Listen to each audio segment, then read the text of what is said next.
നമസ്കാരം. അനീതി എവിടെയാണോ കാണുന്നത് അവിടെയായിരിക്കണം ഒരു സഖാവിന്റെ ചോര തിളക്കേണ്ടത് എന്നാണ് പണ്ട് ചെഗുവേരയൊക്കെ പറഞ്ഞതെങ്കിലും ഇപ്പോ ചില സഖാക്കന്മാർക്ക് സ്വർണം കണ്ടാൽ ചോര തിളയ്ക്കും എന്നുള്ളതാണ് ഈ സ്വർണ്ണപ്പാളി വിവാദവുമൊക്കെ ആയിട്ട് ബന്ധപ്പെട്ട് പ്രതിഷേധം ശക്തമാകുമ്പോൾ ഉയരുന്ന വിഷയം. എന്തായാലും ഈ ഒരു വിഷയത്തിൽ BJPയുടെ നേതൃത്വത്തിൽ സെക്രട്ടേറിയറ്റിന്റെ 3 ഗേറ്റുകളും സ്തംഭിപ്പിച്ചുകൊണ്ടുള്ള വലിയൊരു പ്രതിഷേധം നടക്കുകയാണ്. ഇക്കാർ എന്തു തോന്നുന്നു ഈ പിണറായി സർക്കാരിന്റെ ഇത്തരത്തിലുള്ള ഒരു നടപടിയെ കുറിച്ച്? പിണറായി സർക്കാരിന്റെ നടപടി എന്ന് പറയുന്നത് കഴിഞ്ഞ 9.5 വർഷക്കാലം 2016 മുതൽ പിണറായി സർക്കാരിന്റെ കെടുകാര്യസ്ഥത ഈ കേരളത്തെ ഭരിച്ച് മുടിച്ച് തകർത്ത് തരിപ്പണമാക്കി ഈ കേരളത്തിന്റെ സർവ്വ മേഖലകളും തകർത്ത് മുന്നോട്ട് പോയിക്കൊണ്ടിരിക്കുന്ന ഒരു മുഖ്യമന്ത്രിയാണ് പിണറായി വിജയൻ. നമ്മളെല്ലാം ശരിക്കും പറഞ്ഞാൽ അത് ശബരിമല അയ്യപ്പൻ എന്ന് പറയുമ്പോൾ അത് ജാതിക്കും മതത്തിനും അതീതമായിട്ട് എല്ലാവരും ആരാധിക്കുന്ന ഒരു ദൈവമാണ്. ശബരിമലയുടെ സ്വർണം കട്ടു എന്ന് പറയുമ്പോൾ ആദ്യമൊന്നും കേരളത്തിൽ ജനങ്ങൾ വിശ്വസിക്കാൻ സാധിച്ചു, അങ്ങനെ ചെയ്യുമോ എന്നതാണ്. പക്ഷേ സത്യങ്ങൾ പുറത്തു വരുന്ന സമയത്ത് ഈ സ്വർണം കട്ടു, സ്വർണം കടത്തി ഇനി എന്തൊക്കെ ചെയ്തിരിക്കുന്നു എന്നുള്ളത് ഇനി വരുന്ന ആളുകൾ അറിയാം. ഈ അനീതിക്കെതിരെ ഭാരതീയ ജനതാ പാർട്ടി, ഇത് ശരിക്കും പറഞ്ഞാൽ പിണറായി സർക്കാരിന്റെ കാലത്തും മാത്രമല്ല UDF സർക്കാരിന്റെ കാലത്തും ഇത്തരം അഴിമതികള്, ഇത്തരം കൊള്ളകള് നടന്നിട്ടുണ്ട് എന്നുള്ള കാര്യത്തിൽ യാതൊരു സംശയമില്ല. അപ്പൊ അതുകൊണ്ട് UDFും ഇതിൽ നിന്ന് മാറിക്കാൻ കഴിയില്ല.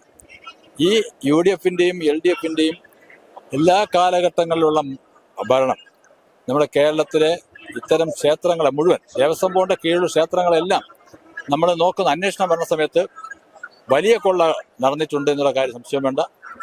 ഈ അനീതിക്കെതിരെ, ഈ കൊള്ളയ്ക്കെതിരെ ഭാരതീയ ജനതാ പാർട്ടി ശക്തമായി തന്നെ സമരരംഗത്തുണ്ട്. ഒരു കാരണവശാലും പിന്മാറുന്ന പ്രശ്നമില്ല. സ്വർണം കൊള്ള ചെയ്ത എല്ലാവരെയും ജയിലിലാക്കിയിട്ട് ഭാരതീയ ജനതാ പാർട്ടിയുടെ സംസ്ഥാന നേതൃത്വം നടത്തും. ഇതിലൊരു വിഷയം എന്ന് പറയുന്നത് തുടക്കം മുതൽ തന്നെ സർക്കാരിന്റെ ഭാഗത്തു നിന്ന് ഒരു മൗനമായിരുന്നു ഉണ്ടായിരുന്നത്. പിന്നെ പ്രതിഷേധങ്ങൾ ശക്തമായതോടുകൂടെ സ്വാഭാവികമായിട്ട് ഒരു മറുപടി പറയാൻ നിർബന്ധിക്കപ്പെടുകയായിരുന്നു. ഇപ്പോ ഈ ഒരു വിഷയത്തിൽ ഏറ്റവും കൂടുതൽ കേൾക്കുന്നത് അല്ലെങ്കിൽ നമ്മൾ ശ്രദ്ധിക്കുന്നത് ഉണ്ണികൃഷ്ണൻ പോറ്റി എന്ന് പറയുന്ന വ്യക്തിയിലാണ്. അദ്ദേഹം നൽകിയിരിക്കുന്ന മൊഴികളിലൊക്കെ ഒരു കൃപേഷ് എന്ന് പറയുന്ന പേര്, അത് യാഥാർത്ഥ്യമായിട്ടുള്ള പേരല്ല എന്നൊക്കെയാണ് പറഞ്ഞു കേൾക്കുന്നത്. അപ്പോ ഇതിന്റെ കൂട്ടത്തിൽ ആരൊക്കെ ഉണ്ടാകുമെന്നാണ് സാറിന്റെ ഒരു വിലയിരുത്തൽ ഏകദേശം? ഇതിന്റെ പിന്നിൽ ഉണ്ണികൃഷ്ണൻ പോറ്റിയെ മാത്രം മുൻനിർത്തി രക്ഷപ്പെടാൻ കഴിയില്ല. ഇതിന്റെ പിന്നിൽ വലിയ ലോബി, ഒരു മാഫിയ തന്നെ ഉണ്ട്. കഴിഞ്ഞ കുറെ കാലങ്ങളായി നടത്തിക്കൊണ്ടിരിക്കുന്നതിന്റെ ഒരു ഭാഗമായിട്ട് മാത്രമേ ഇത് കാണാൻ കഴിയൂ. ഉണ്ണികൃഷ്ണൻ പോറ്റി എന്നുള്ളത് മാത്രമല്ല, ഇതിന്റെ പിന്നിൽ വലിയൊരു മാഫിയ പ്രവർത്തിക്കുന്നുണ്ട്. അതില് LDFന്റെയും UDFന്റെയും ഒക്കെ നേതാക്കന്മാരിൽ പങ്കുണ്ട് എന്നുള്ള കാര്യത്തിൽ യാതൊരു സംശയമില്ല. ആ ദേവസ്വം ബോർഡ് കാലാകാലങ്ങൾ ഭരിച്ചിട്ടുള്ളവർക്കെല്ലാം ഇതിൽ നിന്ന് മാറിക്കാൻ കഴിയില്ല, അത് സംശയം വേണ്ട. അത് മാത്രമല്ല സാർ, ഈ ഒരു വിഷയത്തില് തുടക്കം മുതൽ തന്നെ നമ്മൾ ഇങ്ങനെ പ്രതിഷേധങ്ങളൊക്കെ നടത്തുമ്പോൾ സർക്കാർ പറയുന്ന ഒരു കാര്യമുണ്ട്, കപട ഭക്തന്മാരാണ് ഇങ്ങനെയൊക്കെ ഇറങ്ങുന്നത് എന്ന് തോന്നുന്നത്. ഇതിനു മുമ്പാണ് ആഗോള അയ്യപ്പ സംഗമമൊക്കെ പിണറായി സർക്കാരിന്റെ സാന്നിധ്യത്തിൽ നടന്നത്.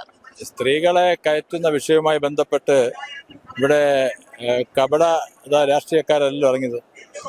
ആദ്യം പ്രതികരിച്ചാല രാഷ്ട്രീയക്കാരെ പിന്നിലായി. പക്ഷേ മുന്നിൽ നിന്ന് പ്രതികരിച്ചത് ഈ നാട്ടിലെ 10,000-കണക്കിന് ലക്ഷക്കണക്കിന് വരുന്ന സ്ത്രീ ഭക്തജനങ്ങളാണ്. അതെങ്ങനെ കപട രാഷ്ട്രീയക്കാര് നേതൃത്വം കൊടുക്കാൻ കഴിയും? ഇവിടുത്തെ സാമൂഹിക, സാംസ്കാരിക, സാമുദായ സംഘടനകൾ മുഴുവൻ ഒന്നിച്ചിറങ്ങില്ലേ. അപ്പൊ അതൊന്നും പറഞ്ഞ് രക്ഷപ്പെടാൻ കഴിയില്ല. ഇതൊക്കെ മറുപടി പറഞ്ഞേ പറ്റൂ. ഒരു 2021 നിയമസഭാ തെരഞ്ഞെടുപ്പിൽ അധികാരത്തിൽ വന്നു എന്ന് പറയുമ്പോൾ ഇതെല്ലാം കേരളത്തിലെ ജനങ്ങൾ മറന്നു എന്നുള്ള ചിന്തിക്കുക ശരിയല്ല. കാരണം അന്നത്തെ സാഹചര്യങ്ങളായിരുന്നു. കോവിഡ് എന്ന മഹാമാരിയെ പ്രതിരോധിക്കുവാൻ വേണ്ടി ഈ സർക്കാർ വീണ്ടും തുടരണമെന്നുള്ള ഒരു കള്ളപ്രചരണം, വ്യാജ പ്രചരണം ജനങ്ങളിലേക്ക്, പാവപ്പെട്ട സ്ത്രീകളിലേക്ക് എത്തിച്ചതിന്റെ ഫലമായിട്ടാണ് അധികാരത്തിൽ വന്നത്. പക്ഷെ അത് ഈ 2026 ആവർത്തിക്കുമെന്ന് പിണറായി സർക്കാരോ CPMോ പ്രതീക്ഷിക്കേണ്ട കാര്യമില്ല. ഇതെല്ലാം വെറുതെ രക്ഷപ്പെടാൻ വേണ്ടി അയ്യപ്പന്റെ പേരിൽ കപട രാഷ്ട്രീയക്കാർ ഇറങ്ങി എന്ന് പറഞ്ഞ് രക്ഷപ്പെടാൻ പിണറായി സർക്കാർ ശ്രമിച്ചാൽ അത് വലിയൊരു അടി. ശരിക്കും പറഞ്ഞാൽ ഉടൻ തന്നെ പിണറായി സർക്കാരിന് ഇതിന് ഉത്തരം പറയേണ്ടി വരും എന്നുള്ള കാര്യത്തിൽ സംശയം.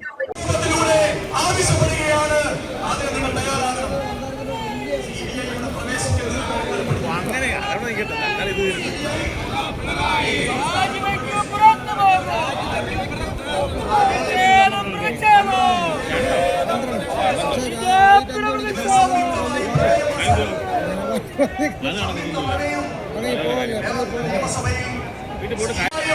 ആവശ്യമാണ്. ഈ ഭരണസിരാ കേന്ദ്രത്തിലെ ഭരണാധികാരികളുടെ മുമ്പിൽ നമുക്ക് ഉന്നയിക്കാനുള്ളത്. ഇപ്പോൾ ഹൈക്കോടതിയുടെ മേൽനോട്ടത്തിൽ ഒരു അന്വേഷണം നടക്കുന്നുണ്ട്.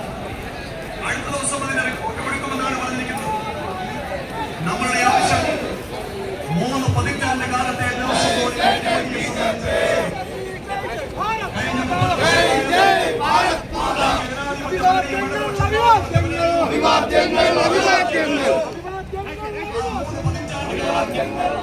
പിണറായിയുടെ 10 വർഷക്കാലം, അതിനു മുമ്പുള്ള LDF-ന്റെയും UDF-ന്റെയും 2 പതിറ്റാണ്ട് കാലമടക്കം 3 പതിറ്റാണ്ട് കാലം കേന്ദ്ര ഏജൻസിയുടെ അന്വേഷണത്തിന് വിടണമായ ആവശ്യമാണ്. ഈ ഭരണസിരാ കേന്ദ്രത്തിലെ ഭരണാധികാരികളുടെ മുമ്പിൽ നമുക്ക് ഉന്നയിക്കാനുള്ളത്. ഇപ്പോൾ ഹൈക്കോടതിയുടെ മേൽനോട്ടത്തിൽ ഒരു അന്വേഷണം നടക്കുന്നുണ്ട്. അടുത്ത ദിവസം അതിന് റിപ്പോർട്ട് കൊടുക്കുമെന്നാണ് പറഞ്ഞിരിക്കുന്നത്. നമ്മളുടെ ആവശ്യം 3 പതിറ്റാണ്ട് കാലത്തെ